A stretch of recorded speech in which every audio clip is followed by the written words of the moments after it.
Hi everybody, it's Sloan Rhodes here with your Spiritual Self-Mastery class for the week of July 1st, 2018.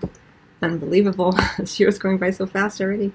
So everyone, today I'm going to be drawing, this is for all astrological signs, as we look at the energetic wind for the week, and then we look at the egoic energies that may try to distract us based on the overarching theme, the heart-centered energies, what we're meant to explore further, and what we can expect or look forward to regardless. Sorry, my allergies are really bad today. So today I'm going to be drawing one card from the Chakra Reading Cards deck by Rochelle Sharman. Very colorful, beautiful deck. And then 3 cards from the Tarot of the Spirit. One for what the ego, the heart, and what we can look forward to regardless. Let's just go ahead and get started. It's for all astrological signs.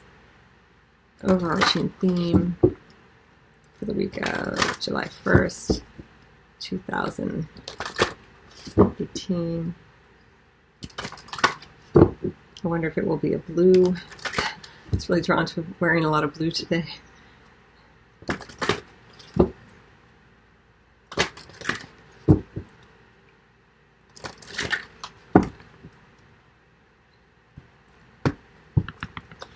Oh, it's ready orange. Beautiful. Creativity and self-mastery under the deck.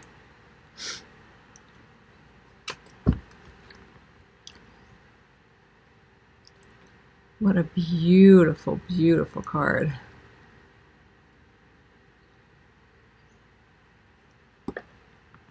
We have the self-mastery under the deck. Well, we do have this idea of the sacral chakra and the solar plexus chakra. So there is this idea of grounding ourselves in who we are. I love the creativity card, and we have the number 10 here, which also is the number 1. So we have the idea of endings and beginnings.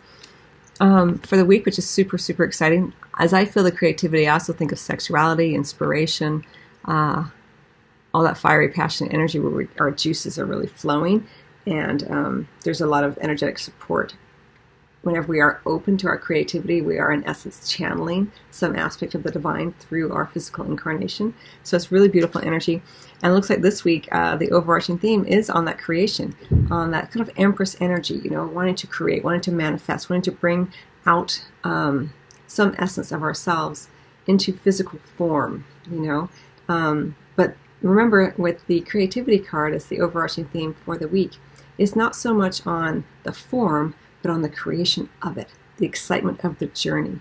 The form, the physical manifestation of the thing, is the last step in the process. But the more that we can enjoy each and every moment as part of the creation, part of the creating of the creation, that's where the joy lies. That's where the openness is. Once it comes into form, it's a heavier energy, you know, and we can kind of, in some ways, we're done with it by then. So remember, try to enjoy the process during this week, even if you aren't necessarily seeing the physical manifestation of what you're wanting to create. The more that you enjoy the process, the more that you enjoy the moment, the creating, then you are more likely to create more and more moments where you are enjoying and open to inspiration, you know, and manifesting as opposed to the manifest, which is a different energy. And with the self-mastery card under the deck, I do feel like there is an opportunity this week that you have been building upon. You know, it's a spiritual self-mastery class, so it's kind of funny, where you've been doing this good work already, where you're noticing where the ego comes in, noticing where you can open up more to the heart, and you're working on this idea of enjoying the moment as opposed to wanting to finish up the moment so you can get to the seeming conclusion, which, you know, we all have lived aspects of our lives in that place. But usually what happens when we get to where we think we want to be, then we want to be someplace else again. You know, so it's like this never-ending cycle, and it's very egoic. But let's get some additional cards. I just love this card. It's so beautiful. It's even kind of sly. Like when you look, you can see like half of a face, and there's kind of this slyness, this mischievous kind of quality to it. And not everything's shown up here. We only have half a face.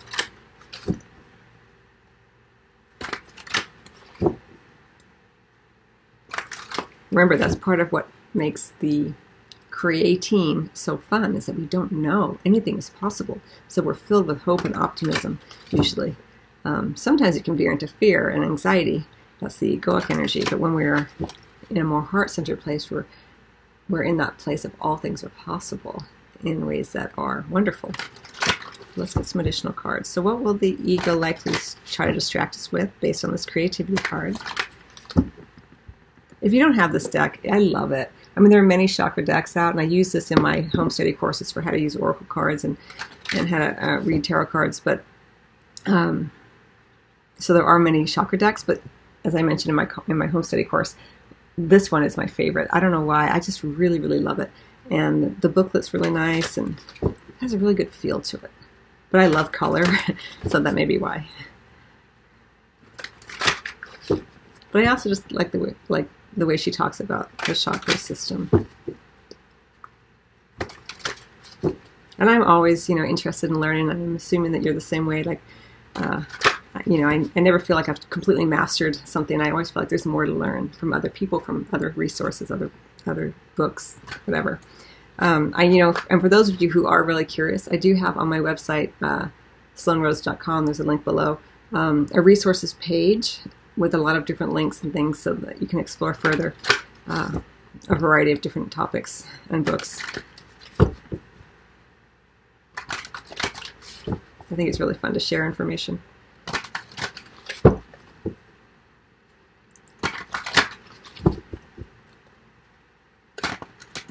And remember, the ultimate creativity is the creation of life, So for some of you, it may be a focus during this week of wanting to create an actual life form in terms of a child.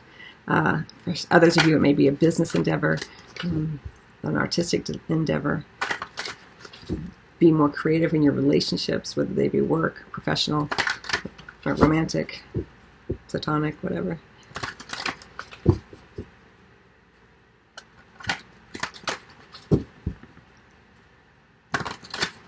Okay, so what?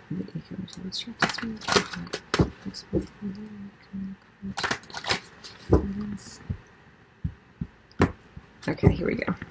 So the ego may try to distract us with the One of Water in reverse, the open channel. So I mentioned your channel for the divine. The ego may try to distract us with it in the reverse. I'll get into that in a second.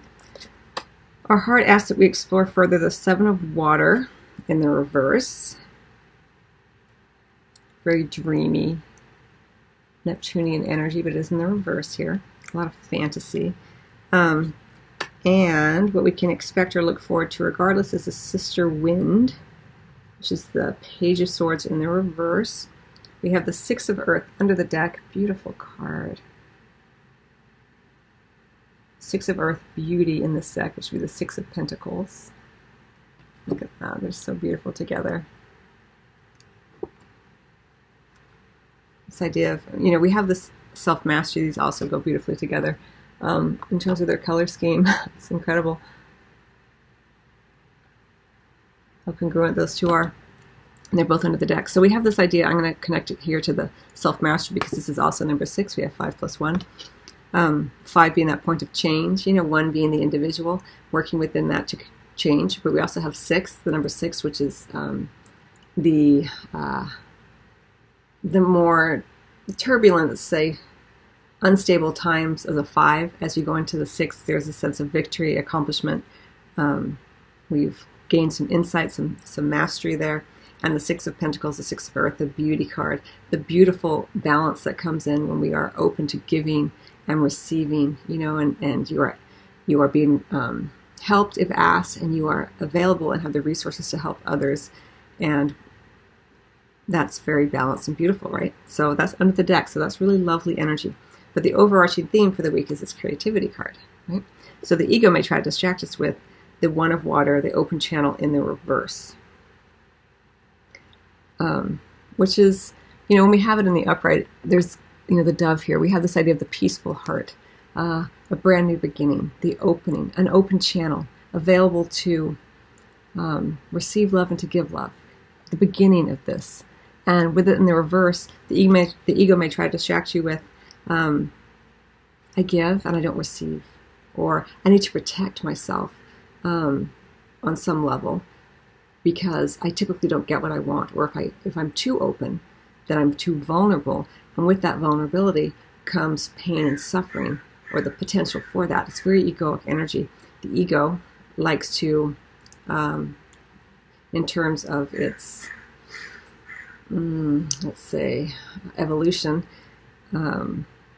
has created a situation where it has dominated out of necessity, seeming necessity, to protect itself, to protect and create a vigilance, a hypervigilance on the part of all of us, where we are on high alert against potential danger, things jumping out at us. But in terms of our consciousness, on a conscious evolution, let's say, we no longer need to be so hypervigilant. We don't need that fear and adrenaline to run through us in the way that we used to, when things were a bit more wild, let's say.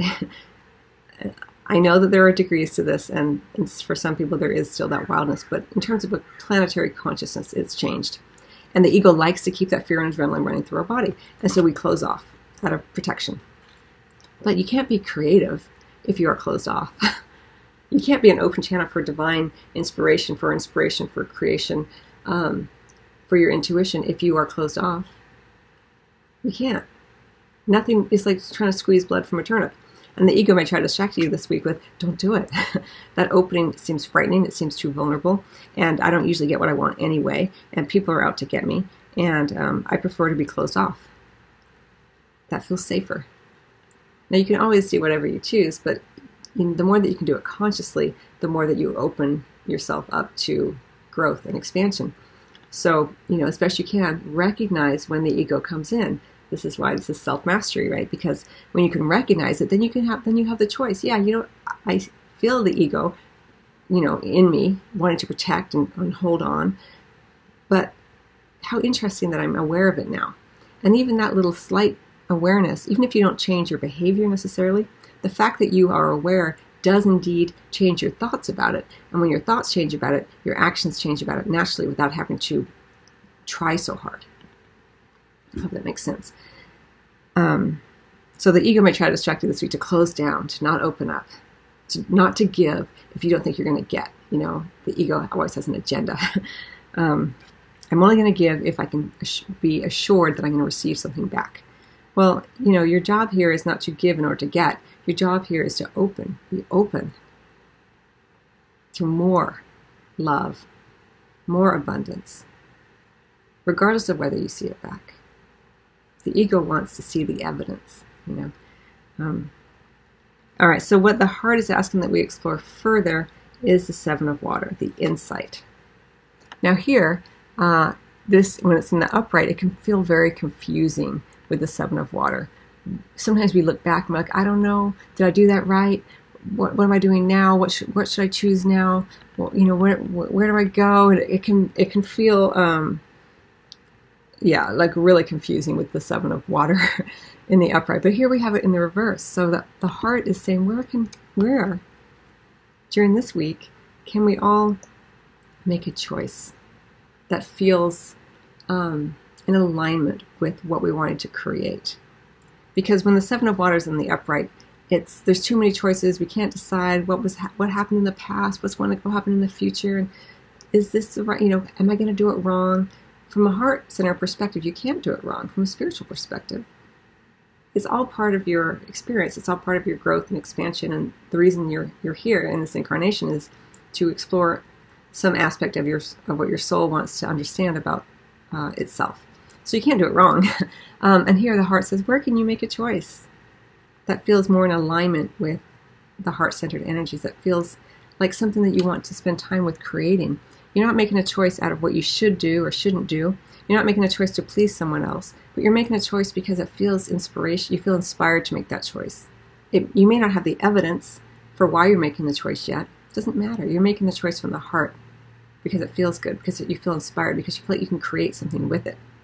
It's really nice energy for you, for all of us. And then we have as an underlying theme throughout the week, we have the sister wind, the Page of Swords in the reverse. Now, the sister wind in the reverse as an underlying energy throughout the week, or a thread that runs through this week for us, it can be gossip, people, without any real evidence. So if you find yourself engaging in what can feel like gossip or just misinformation or distributing misinformation, somehow you're part of that chain, do your best to disconnect from it, because not only is that doesn't feel good to the heart, but it's not really in alignment with your heart-centered energies where you feel open. When we're gossiping, we tend to close down because there's usually it's egoic, and the ego is always kind of closed and more brittle, and the heart is more open. Like, well, maybe we don't know the whole story. We can certainly engage in gossip, but then But we don't really. The reason we're gossiping is because really it's none of our business, and we should really consider our own lives and how it feels to us in the moment, and let people live their lives, because we never know what's going on for other people. So it can come in as gossip throughout the week, or with the sister wind here in the reverse, it can be that you just don't have the whole picture. You're not perceiving the situation clearly. It is whatever you think is going on may not be going on. Check all your resources. Check your sources. Don't just take one person's word for things. Double check if you're in a conversation and you think they meant something. You can always ask for clarity, like, I'm sorry, can you just repeat that back? Or let me just make sure I heard you correctly. Are you saying this? Because this is what I heard. Because the sister wind in reverse can be really problematic and can take us off track from wanting to create something that's really inspirational, that we can build upon, that we feel inspired to engage with. And if we're not perceiving the situation clearly, it can be a hot mess.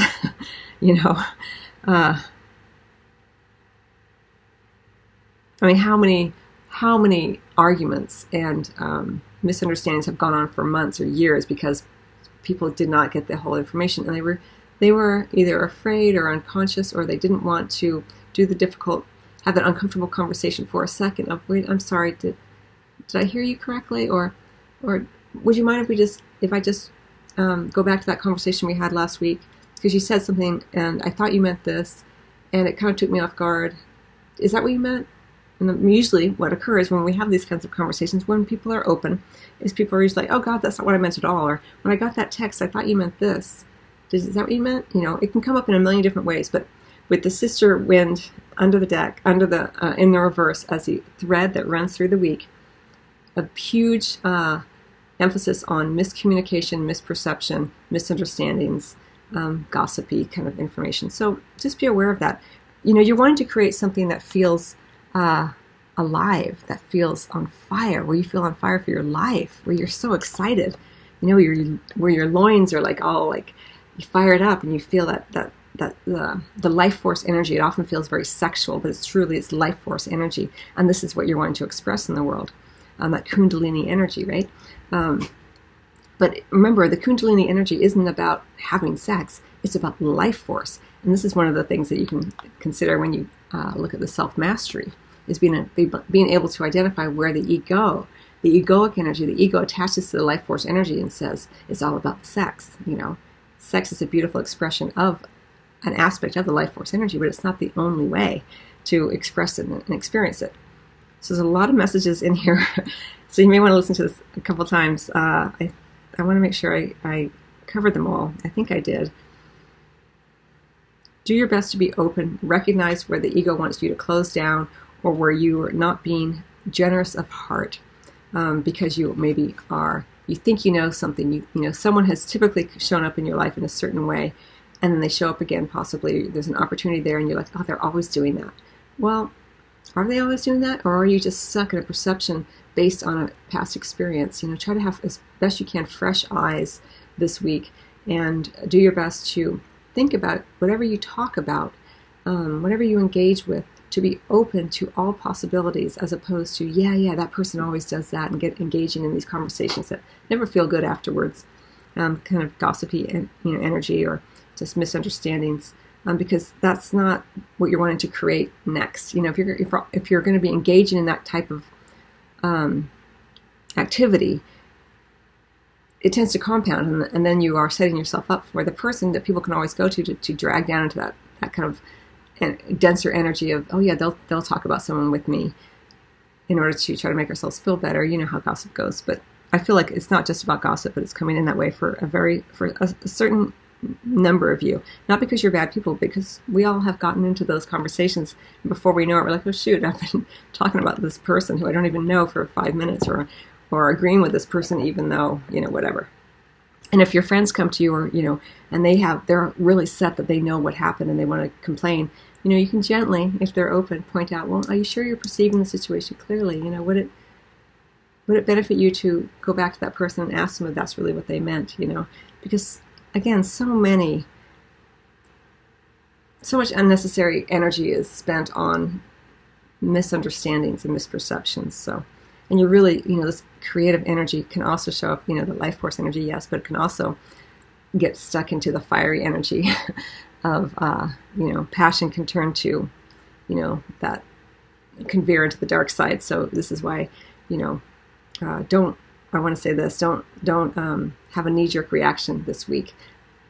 Take a breath and then say, gosh, I thought you said that. Is that what you meant? Rather than just close down your heart right away and be like, oh, there they go again, kind of energy. All right, I've gone on too long. I think you get the message. I wish you much love as always. I hope you have a wonderful week, and I will see you either at the Sloan Academy for the online courses and the Life Purpose videos, or I'll see you for your private Reiki or Tarot appointment, or on the next video. Much love to you.